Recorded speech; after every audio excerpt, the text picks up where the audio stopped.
Suicide is painless. It brings on many changes. It's been tough because ironically I'm being told to commit suicide myself, which really millions of people literally telling me they hate me, to go die in a fire. It's like the most horrible, horrific things. So you don't feel like the criticism has been fair? That's the thing. I do. What made you decide to go to this forest? The idea was to just do another fun vlog, go camp for a night, and make an entertaining piece of content in a forest. And things obviously changed pretty drastically and quickly. And so, did you know? Let's fast forward a little bit. So, you go and you film it, and you film it, then you edit it, and then you put it out there for the world to see. Yeah. And was there a point when you said, maybe this is not a good decision? Maybe I should not show that. Yeah. The idea was to shock and show the harsh realities of suicide and get people talking about something that I don't think people are talking about much.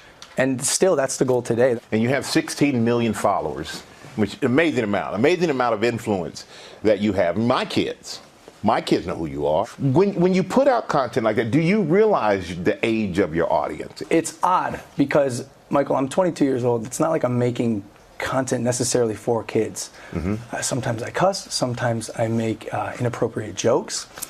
I want to make jokes that kids my age are going to like. I'm my own demographic. Now, I will say I am much more aware of the impact that my actions have on myself and others. For parents out there, because you're the father of 13-year-old twin girls, it's very hard to know everything that your kids watch. Yeah. And there are a lot of parents who are saying, you know what?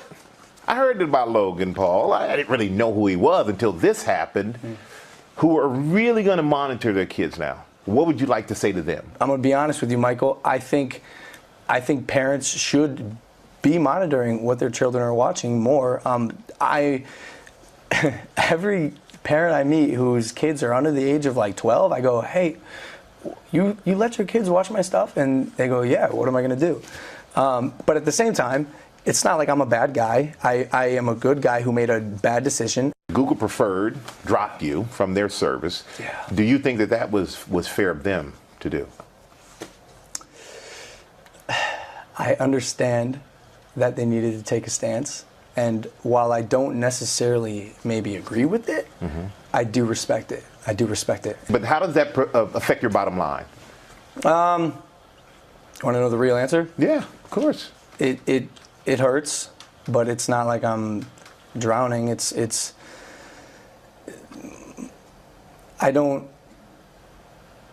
try not to live my life thinking about money, because money doesn't make me happy. Creating and making other people happy makes me happy. Creating content to make people smile and laugh, that's what makes me happy.